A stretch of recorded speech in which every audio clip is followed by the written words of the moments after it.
Hey guys, so today I want to show you some of the tools that I use during training in my videos and my pictures, and how they work and why I use them and how you could possibly use them for yourself as well.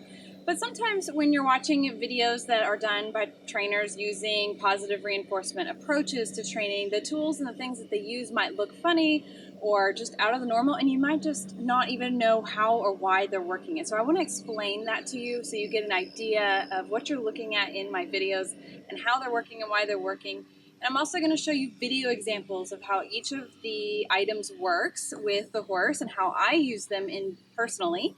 But you will also see these tools being used. Maybe they look a little bit differently, but the approach being used, the way they're being used is similar when you're talking to other positive reinforcement trainers and clicker trainers. So let's get started. I'm going to show you each of these items. I'm going to tell you kind of their traditional or the name that's used commonly to explain them and how they are commonly used. Okay, so first let's start off with the basics, the very, very basics, the core of clicker training and positive reinforcement and how it works. This little item right here is called a clicker. And the way it works is, well, if you push down on this button, and there's different shapes and types of clickers, but the concept is the same, and I'll explain that in a second. But you'll see if you push down this button, it makes an abrupt click sound.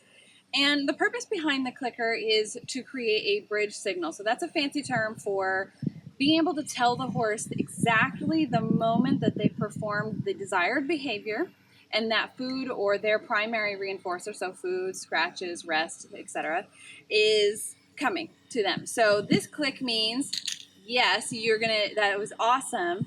Your food's coming, your food reward is coming. And so that's why the clicker is such a useful tool, because it really reduces confusion and it improves timing, and it really helps with the training process. Instead of giving the horse this long guessing game where they have to figure out what it is that got their food reward, was it that they stopped? Was it that they started? Was it that they trotted or cantered or turned their head to the side or pawed or whatever?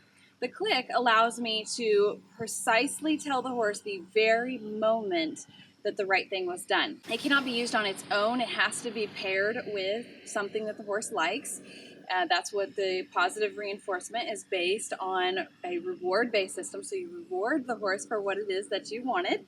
And the click means that that's coming. So there has to be something coming after the click for the click to work. And there's a whole process to introducing this to the horse. It's not very challenging to do for most horses, but there is a right way to introduce a clicker and positive reinforcement type training with a reward-based system and food in general to your horse. Most positive reinforcement and clicker training uses a food-based system where you reward the horse with food, something that they like, or a dog or cat or whatever animal you're working with. Food is a strong motivator and a very valuable reward to the horse, so that's why we like to use it. But some horses really enjoy scratches, and there are other types of reinforcers as well. Even something as simple as opening the gate for your horse to go through it. That could be considered a positive reinforcer for an event. So let's say you wanted your horse to back up. You wait for them to take a step back. Okay, now I'm opening the gate. That was reinforcing the horse for taking that step back. So next we have our treat pouch. You can use any type of treat pouch that works for you. Some people use like a little bucket that's kind of strapped on that's kind of like this. I guess this is a silicone one that I really enjoy because it holds a lot and I can move it around my body. And the actual bag itself is very lightweight. It's super easy to wash and it's very easy to work with. I just stick my hand in there, but it also is not prone to losing treats. The horse isn't going to be able to they can if they really wanted to get their nose in there, but it's not just open for them to get into. A lot of people when first starting out will use like a fanny pack style bag, and that works just as well. It's just a little bit harder to wash, and for as much as I work with food, this is something that works for me, and so I've invested in it. Okay, so let's talk about these funny sticks. This is probably one of the items that throws people off the most. Why is your horse following the stick around? You don't have to use these. I want to preface this by saying that some people don't, but I find them very useful. And what they're called is a target, so target training. And there's different types of targets. You can make your own. This is just a long lunging whip that I've tied a cut-off pool noodle onto the end of. And this is an extending stick that's actually doesn't extend anymore because my horse stepped on it, but with also a pull noodle cut off on the end. So I use this one as my short one, and this one as my really long one. The idea is that your horse follows the target. So you train them to go towards the target. Their nose or their feet follows the target, and you can use this for leading, you can use it for lunging, you can use it for anything you can think of, really. Trailer loading, all kinds of things. The list goes on and on and on forever. These are extremely useful, and they work differently, again, than a traditional whip would, because traditionally we use things like long lunging whips to move our horses away from us, to apply pressure, and then they move away, and that relieves the pressure. That's how pressure and release works. Versus the target, where the horse actually follows the target with their body instead of moving away from it. You can even teach them to target certain parts of their body to it. I've taught horses to follow the target with their hind end, so you could teach a turn on the forehand by having them follow with their rear end this target as it moves away from them.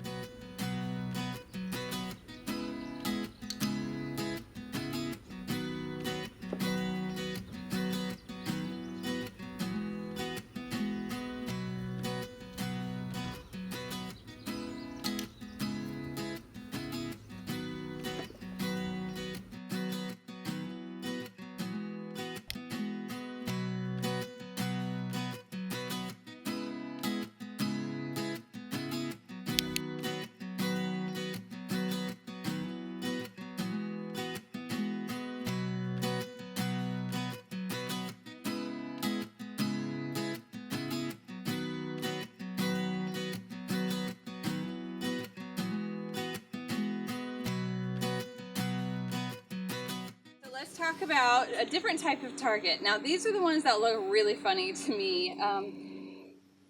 Cones, usually you teach the horse to walk around the cones, but we can use cones to teach the horse to walk towards them and stand at them. That's called a stationary target. So we actually teach the horse to approach the cone and stand at it until they hear the click or are released or asked to do something else instead.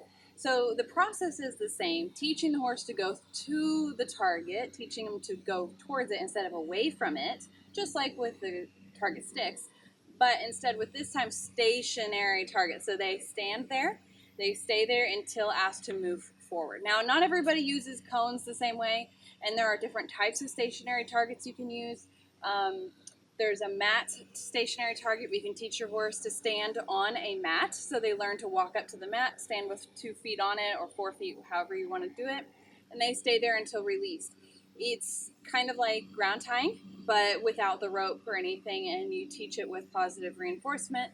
And there's a physical thing that they stand on, and they know to stand on this object and to stay there. So that's another type of stationary target.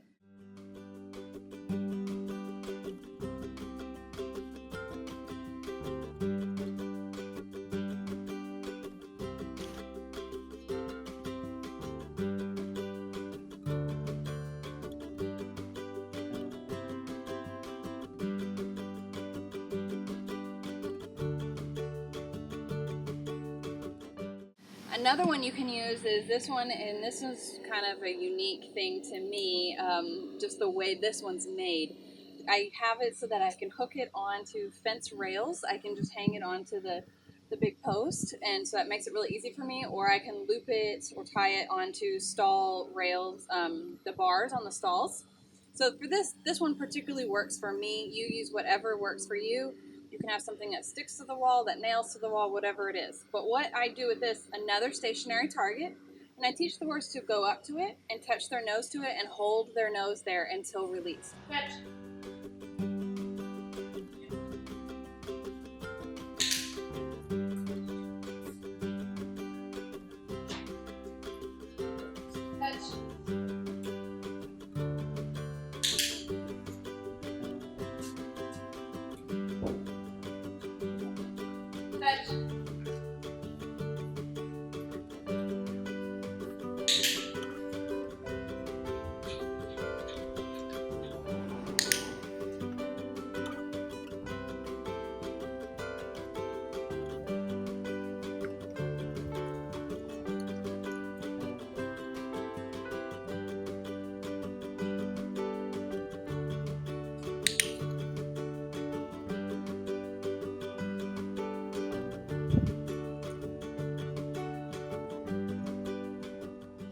So one of the things you'll see us use a lot, now obviously everybody knows what a food pan is on the ground, or you could have a hanging bucket one that you put on the fence, or even just a regular feed pan in your horse's stall. It's not unusual to see a feed pan, but it is unusual to use them during training. So what we will do is, instead of feeding from our hands, we will use the feed pan to dump the food into. And we teach the horse that they will perform something, or they will do as requested. We click, we dump a little handful of food into the pan, and they will know to go to the pan to receive their food reward.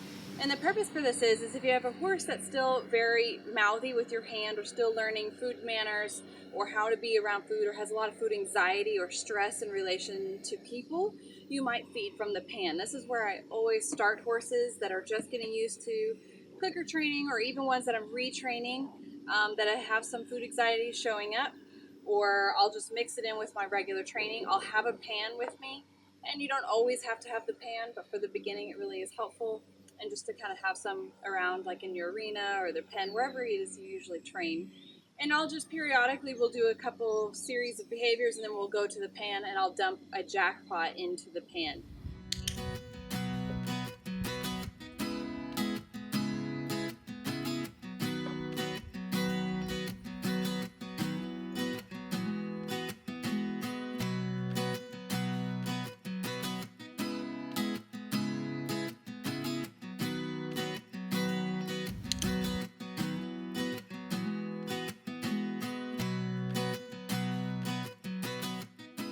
This one is fairly unique to my training practices. You will see some other trainers using this, especially on social media. It's kind of become one of those things where people are catching on and seeing the use of it. But this is not particular to positive reinforcement training or clicker training. What this is this is a tumble mat. It's a human mat, but we are repurposing it for horses. And it's firm enough that it gives the horse a somewhat secure ground, but wobbly enough, or insecure enough, or soft enough that it is not a completely stable surface. So it triggers the horse's need to balance themselves and to activate their muscles, and increases proprioception and all those fine core muscles, and builds strength and endurance and balance in the horse in preparation for a rider or during rehab. And so you will see this mat quite a bit in my videos.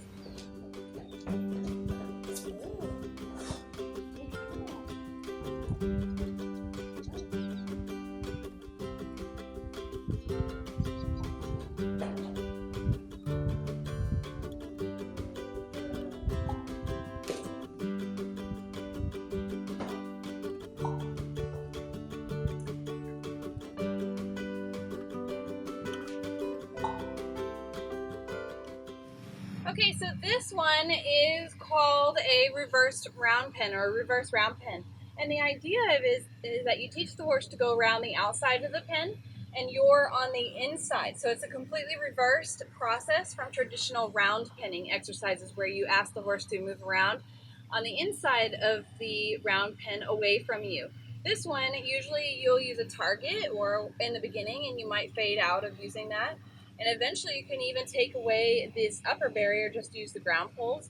And the idea is that eventually you remove the ground poles as well, and you teach your horse how to lunge without all the barriers. But you start here to create this barrier, to give the horse a guideline of how to make a circle, so that you're not forced to chase them out of your space for your own safety. It also encourages balance in the horse, not leaning to the inside or to the outside. They just follow along the fence line, and they learn how to make a circle and to flex and bend around the circle without feeling stress and panic and leaning, and you having to pressure the horse to sit up straight and all this other things. So there's many benefits to this, and it's a great place to start when you're retraining a horse how to lunge, as well as a horse that maybe has struggles with coming into your personal space. You need to reestablish that space. This is an excellent place to start.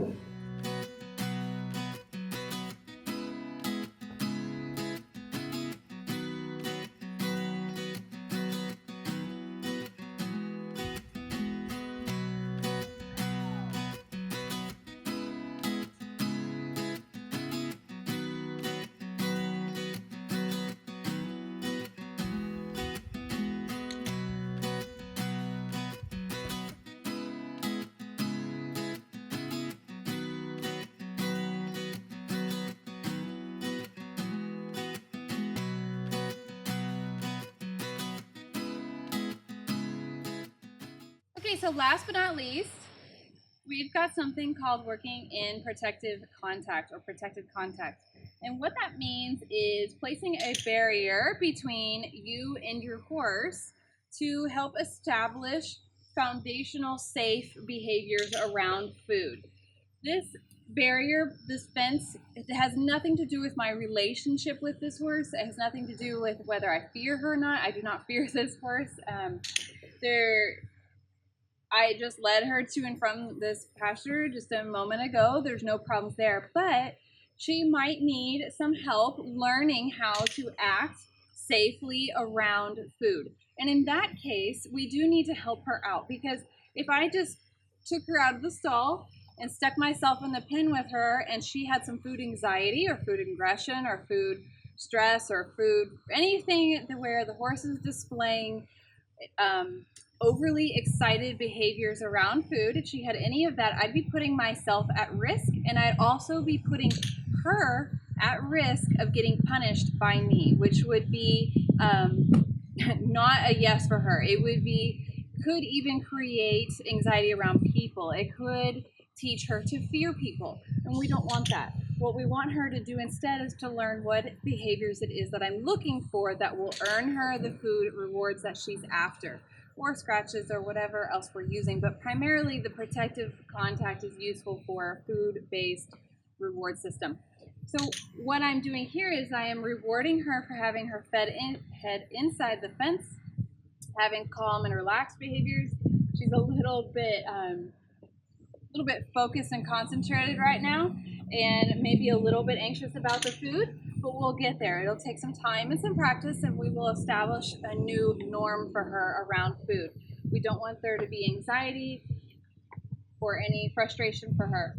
But without this fence, she's likely to come into my space, to get too close to me, to put me at risk. And I don't want to have to use pressure or punishment to back her out of my space when she doesn't know what the right answer is. I need her to know what the right answer is before I can expect anything of her. And even then, if she's not doing what it is that we expect, maybe she doesn't really know what the right answer is. Horses are very eager to give the right answer, especially if they're food motivated and you're working with food. They want that food, and if the right answer to get that food is to stay out of your space and to be polite, what we perceive as being polite, then they will do it, as long as there's no underlying causes or problems going on. So the protective contact is very useful for both the effectiveness of the training, for eliminating punishment and pressure, for your personal safety, and for the horse's safety. And it will help jumpstart your training. This is where I start all horses, even horses that have previously good manners or taught in a different way to have good manners around food and or around people. I restart them here because I need them to know that they are not at risk of being punished, that they can make mistakes, and that there is right answers and they can get right answers. And they just have to try and offer behaviors until they get that right answer.